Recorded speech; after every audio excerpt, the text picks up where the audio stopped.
입니다. 아베가 노골적으로 바라는 바를 언급하고 있습니다. 반대로 이야기하면 무엇이 아베를 가장 압박하고 위협할 수 있는지에 대해 알 수 있는 대목인데요. 한국이 절대 일본 기업들을 상대로 그럴 수 없을 거라는 이런 자신감이 발현된 조건이 앞서 있었죠. 일본 NHK에 의하면 문희상 국회의장이 일본을 방문하여 기금을 만들어 해결하자는 방안을 언급한 것에 대해 일본의 모테기 외무상은 한국 정부에서 국제법 위반을 시정하자는 제안이 있으면 경청하겠다는 반응을 내보였는데요. 다른 나라 입법부의 논의에 대해 일본 정부로서 코멘트하는 것은 삼가고 싶다면서도 한국 정부에 대해 국제법 위반의 시정을 강력히 요구하는 입장에는 변함이 없으며 공은 바로 한국 정부에 있다고 덧붙였습니다. 하지만 여기서 명확하게 할 것은 그것이 우리 입법부, 즉 국회에서의 논의가 아니라 문희상 국회의장의 독단적인 행동이었으며 우리 정부도 확실하게 문희상 의장의 개인 의견임을 밝혔다는 것입니다. 어쨌거나 국회의장의 이런 방안 제시에 일본이 기가 살아나는 것은 사실입니다. 이에 바로 아베의 반격이 이어진 것이라 볼 수 있는 부분이 일본의 극우 성향 월간지인 문희의 춘추에 실렸는데요. TBS 뉴스에 의하면 아베는 월간 춘추와의 인터뷰에서 한국은 일본 기업들의 자산 매각을 안 할 것이다 라고 언급했다고 합니다. 즉 강제징용 피해자분들에 대한 우리 대법원의 판결대로 일본 기업들의 자산 매각이 이루어져야 하는데 그 부분이 한국의 뜻대로 되지 않을 것이라는 것인데요. 또한 전 징용공 문제의 기본은 양보하지 않는다는 원론적인 입장도 거듭 밝혔다고 합니다. 최근 일본이 태국에서의 양국 간 정상 환담을 우리 정부 측의 도찰이라는 명목으로 억지 도발을 일삼는 부분도 한국이 분명 코너에 몰렸고 부득이하게 양보할 수밖에 없을 것이라 믿고 있는 일본의 행동이 아닐까 하는 우려가 일각에서 들려오고 있는 상황인데요. 그렇지만 우리 정부 역시 양보의 명분이 존재하지 않고 그럴 이유도 없으며 이제 더는 그래서는 안 되기에 현재 한일 관계가 여기까지 온 것입니다. 그리고 이 인터뷰에서 아베는 총리 4선에 대한 의사가 없다고 거듭 밝혔다고 합니다.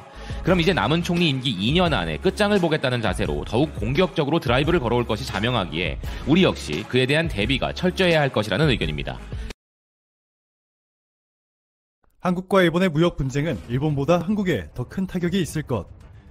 미국에 본사를 둔 세계적인 신용평가사 무디스가 경제예측 보고서에 남긴 글이죠. 하지만 무디스의 예측과는 전혀 다른 상황이 전개되고 있습니다. 일본의 대한국 수출 규제에서 핵심이 바로 불화수소인데요. 일본의 스텔라 케미파가 세계 시장 점유율 70%로 독점하고 있습니다.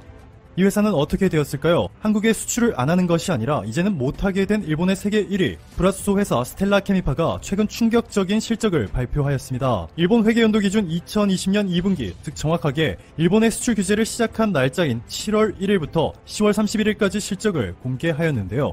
지금 바로 보여드릴게요. 영업이익이 1억 4,800만엔, 하나로 15억 6,700만원을 기록하였죠. 지난해 같은 기간과 비교해보면 거의 10분의 1 수준으로 폭락도 이런 대폭락이 없었습니다. 더욱 충격적인 것은 매년 7월부터 9월까지가 스텔라 케미파의 실적이 항상 가장 좋게 나오는 계절 특수 기간이었음에도 이렇게 실적이 급감해버렸다는 것은 매우 심각한 일이죠. 즉 이번 실적 발표로 그동안 일본 극우 언론들의 주장이 얼마나 거짓된 것이었는지 들통이 난 것입니다.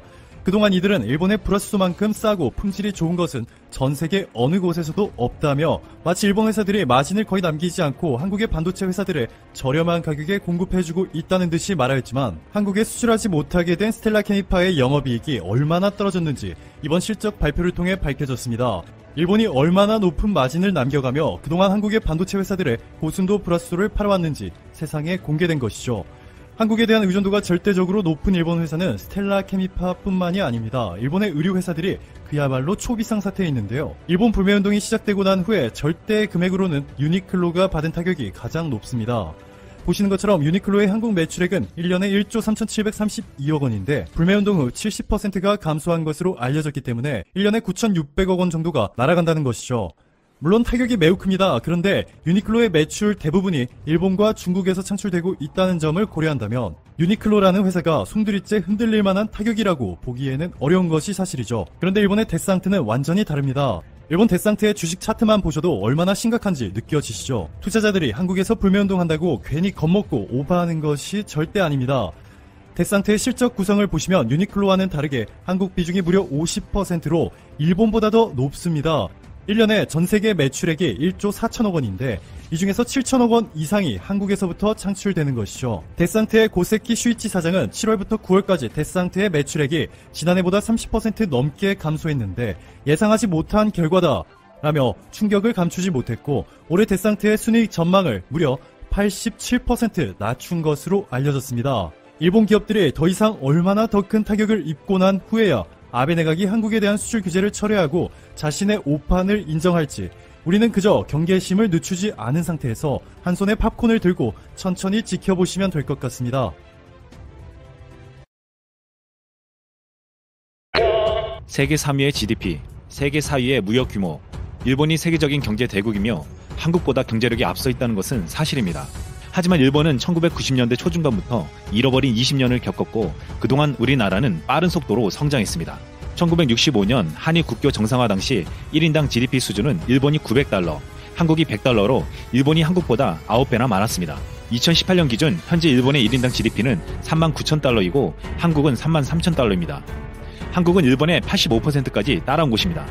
일본은 1995년에 이미 1인당 GDP가 4만 불을 넘었지만 그로부터 24년이 지난 지금 그보다 1인당 GDP가 낮아졌다는 것은 잃어버린 20년을 실감케 해주는 수치입니다. 2000년 8배 차이가 났던 GDP 규모가 지금은 일본이 5조 1000억 달러, 한국이 1조 7천억 달러로 3배 정도의 차이로 줄었습니다. 일본의 인구가 1억 2658만 명으로 한국의 5170만 명보다 훨씬 많은 점을 감안하면 큰 차이는 아닐 수 있습니다. 가장 놀라운 건 수출 실적을 보면 한국이 6284억 달러, 일본이 7431억 달러로 큰 차이가 나지 않습니다. IMF는 4년 뒤에 구매력 평가 기준 1인당 GDP에서 한국이 일본을 넘어설 것이라는 전망을 내놓았습니다. 아직은 일본이 한국보다 우위에 있지만 한국의 거센 추격이 어떻게 이루어지고 있는지 지금부터 살펴보겠습니다. 한국이 반도체 등 부품 소재 분야에서는 일본에 의존하며 뒤처져 있지만 완성품 분야에서는 혁신 기술을 내세워 일본 기업들을 이미 앞질렀거나 본격적으로 추격하는 상황입니다. 우리나라가 지난해 글로벌 전자업계에서 중국과 미국에 이어 세계 3위 생산국 지위에 올랐습니다. 지난해 한국의 전자산업 생산액이 1711억 달러로 일본을 누르고 3위를 차지한 바 있습니다. 작년에 디램과 낸드 등 메모리 반도체 수출이 매우 좋았고 특히 OLED 분야에서 압도적인 1위를 차지했습니다. 아시다시피 한국의 OLED는 전 세계 시장을 점령하고 있습니다. 모바일용 중소형 패널은 삼성 디스플레이가, TV용 대형 패널에선 LG 디스플레이가 90%가량의 점유율을 기록 중입니다. 중국의 디스플레이 업체가 OLED 투자에 속도를 내고 있지만 아직 한국과 3년 정도의 기술 차이를 보이고 있습니다. LG 디스플레이는 OLED 생산 인프라 확충을 위해 3조 원의 투자를 발표하며 시장에서 독보적인 자리를 공고히 할 예정입니다. 일본 스마트폰 업체들의 경우 삼성 디스플레이 패널을 적용하고 있고 소니, 파나소닉, 후나이 등 TV 업체들의 경우 LG 디스플레이로부터 OLED 패널을 공급받고 있습니다. 홍남기 경제부총리는 내년에 디스플레이 혁신 공정 플랫폼 구축 사업 예산을 올해보다 10배 넘게 투입할 것이라고 말하며 세계 최고의 OLED 생산국의 위치를 지키겠다고 했습니다. 30년 전 일본의 전자산업은 한국보다 적어도 50년이 앞서 있었습니다. 삼성과 LG는 안간힘을 썼지만 일본의 소니, 파나소닉, 올림푸스, 샤프, 도시바를 절대 따라갈 수 없었습니다. 하지만 2019년 현재 일본 기업들은 삼성, LG에 밀려 시장을 내주며 적자에 허덕이고 있습니다. 도시바는 최근 2분기에만 1조 6천억의 적자를 냈고 소니는 모바일 사업부에서만 1조 1,400억 원의 손실을 보고 지난 4월부터 6월에 영업이익은 고작 114억 원에 그쳤습니다. 최근에 LG전자는 생활가전 사업에서 미국 월풀을 제치고 세계 1위에 오르는 성과를 냈습니다. 3년 전만 해도 월풀과 연간 매출에서 7조 원가량 차이가 났고 영업이익도 뒤졌지만 2017년부터 LG전자는 급속도로 성장해 1위를 차지하더니 올해 상반기 영업이익은 월풀보다 3배가량 많았습니다. 미국 소비자평가에서 최근 1년간 냉장고, 조리가전, 세탁기 등을 구입한 만족도 조사에서 LG는 삼성과 함께 9개 품목에서 1위를 차지했습니다. 자동차 시장에서도 한국은 괄목할 만한 성장을 하고 있습니다. 세계 자동차 시장은 1위가 폭스바겐, 2위가 도요타, 3위 르노, 닛산, 미쓰비시 연합, 4위가 제너럴 모터스, 5위가 현대, 기아입니다. 일본의 도요타는 중국에서 렉서스의 판매가 늘면서 매출이 320조가 넘을 정도로 세계 시장을 호령하고 있지만 현대자동차도 151조의 매출을 기록할 정도로 세계 시장에서 커져가고 있습니다. 그동안 자동차 산업에서 우리의 벤치마킹 대상은 일본이었습니다. 꾸준한 노력 덕분에 주요 부품의 국산화율이 이제 95%를 넘고 있습니다. 이제는 선진국 시장에서 일본차보다 더 좋은 평가를 받고 있을 정도입니다. 미국에서 신차 품질을 조사하는 JD파워의 2018년 조사에서 1위, 3위를 현대, 기아차가 휩쓸었습니다. 과거에는 값싼차로 인식됐던 현대, 기아차가 최근에 디자인과 성능을 높게 평가받는 데는 그 이유가 있습니다. 현대자동차는 아우디를 디자인한 피터 슈라이어와 같은 전세계 탑레벨의 디자이너들을 영입했고 2015년에는 BMW에서 30년 이상 경험을 축적한 고성능차 전문가 알버트 비어만을 영입해 제네시스와 N시리즈 등의 성능을 높이고 미래차를 준비했습니다. 최근에는 GM과 BMW에서 X5, X6 등 선행 디자인 프로젝트를 성공적으로 수행한 한국인 출신의 서조 디자이너를 영입한 바 있습니다. 현대자동차는 세계적인 인재들을 영입함으로써 디자인을 세계적인 트렌드에 맞춰 바꾸었고 성능을 뛰어나게 업그레이드 시켰습니다. 이로 인해 현대차는 자동차의 본고장 독일에서 아시아 브랜드 중 유일하게 10위권 안에 들었고 일본 브랜드를 이겼습니다. 현대차는 독일에서 2011년 이후 단 한 번도 일본 브랜드에 아시아 1위를 내준 적이 없었는데 독일 내 꾸준한 반응이 있는 것은 독일 사람들에게 기술과 품질을 인정받은 것입니다. 현대자동차는 지난 2013년 세계 최초로 수소 전기차 양산에 성공했습니다. 세계에서 유일한 대량 양산 시스템을 갖추고 있고 수소 연료 전지를 이용한 우수한 주행 성능, 내연기관 차량과 견주어도 부족함 없는 내구성을 실현시킬 충분한 능력을 가지고 있습니다. 넥소는 세계 최초로 609km 주행거리를 달성했습니다. 경쟁 차종인 도요타 미라이와 혼다 클래리티보다 길었습니다. 독일의 유명 자동차 전문지 아우토모토 슈퍼트는 2019년 15호 잡지에서 현대차 그룹의 5개 대표 차종을 동급 독일 5개 차종과 비교 분석한 결과 한국차가 독일차보다 낫다라는 기사를 게재한 바 있습니다. 차종 비교 평가에서 현대차 넥소가 벤츠 GLC F3 차종보다 무려 29점이나 높은 점수를 받았습니다. 현대 기아차의 수소차, 전기차 기술력이 대체로 독일차보다 앞선다는 평가였습니다. 우리는 인공지능과 사물인터넷, 빅데이터, 모바일 등을 바탕으로 초연결, 초지능을 지향하는 4차 산업을 준비하고 있습니다. 경쟁국에 비해 기술적으로 우위에 있는 통신과 미래자동차 관련 신기술을 바탕으로 미래차의 최종 목표인 스마트카에 가장 먼저 도달할 수 있는 국가가 될 수 있다는 예상이 나오고 있습니다. 삼성전자는 12일 세계 최초로 1억 800만 화소의 스마트폰 이미지 센서를 선보였는데 이것은 큰 의미를 지니고 있습니다. 스마트폰 이미지 센서는 소니가 세계 시장의 50% 이상을 점유하는 아무도 넘볼 수 없는 최강자였습니다. 하지만 삼성전자가 뛰어들어 20% 가까이 차지하더니 이젠 소니의 기술을 뛰어넘기 시작한 것입니다. 한국뿐만 아니라 중국의 스마트폰 기업들이 삼성의 이미지 센서를 선택했는데 소니를 추월하는 것은 얼마 남지 않았다고 전망되고 있습니다. 업계 관계자는 메모리 반도체와 이미지 센서는 기술적으로 겹치는 부분이 있기 때문에 메모리 사업을 하지 않는 소니에 비해 삼성전자의 잠재력이 더 크다고 말했습니다. 삼성전자는 2030년까지 메모리뿐만 아니라 시스템 반도체에서도 1위를 달성하기 위해 133조 원을 투자했습니다.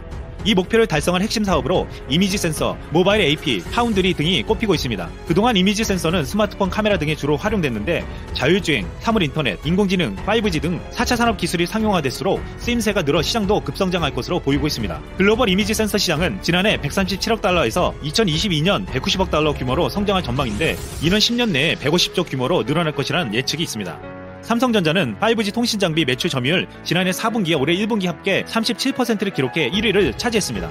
지난해 전체 통신 장비 시장에서 삼성전자의 점유율은 6.6%로 5위에 불과했습니다. 하지만 5G 통신 장비 분야에서 삼성전자의 강력한 경쟁사인 중국 화웨이가 미국의 견제로 발이 묶이면서 삼성전자의 시장 점유율은 더 커질 전망입니다. 삼성전자는 전 세계에서 5G 통신 장비와 스마트폰, 반도체 사업을 모두 보유한 유일한 기업입니다. 글로벌 시장에서 5G 서비스가 본격적으로 확산되기 시작하면 가장 큰 수혜를 누릴 수 있다고 전망되고 있습니다. 2010년대 중반까지만 해도 대한민국은 미국, 일본, 독일 등 기술 선진국과 같은 수준에 도달하려고 무던히 애를 썼습니다. 우리는 기초 연구 기반이 떨어지고 연구 개발 지원도 모자라서 원천 기술의 자체 개발이 어려웠기 때문입니다. 하지만 한국의 기업과 연구기관들은 당장 필요한 핵심 응용기술 개발에 집중했고 최근 들어 주요 산업에서 상당한 경쟁력을 갖췄다는 평가를 받고 있습니다. 특히 좁은 국토와 많은 인구라는 취약점을 반대로 이용해 세계 인류 수준의 정보통신 기술을 구축했고 이는 앞으로 미래 산업의 초석이 되어줄 것으로 기대되고 있습니다. 주요 국가 기술 경쟁이 첨예한 가운데 삼성전자와 LG전자가 미국에서 특허 등록 톱10에 이름을 올렸습니다. 12일 업계에 따르면 2018년 미국 특허 등록 상위 300대 기업 명단에서 삼성전자는 미국 IBM에 이어 2위, LG전자는 7위에 랭크됐습니다. 삼성전자는 12년 연속 2위를 유지했지만 일본 기업들은 빠르게 하락하고 있습니다.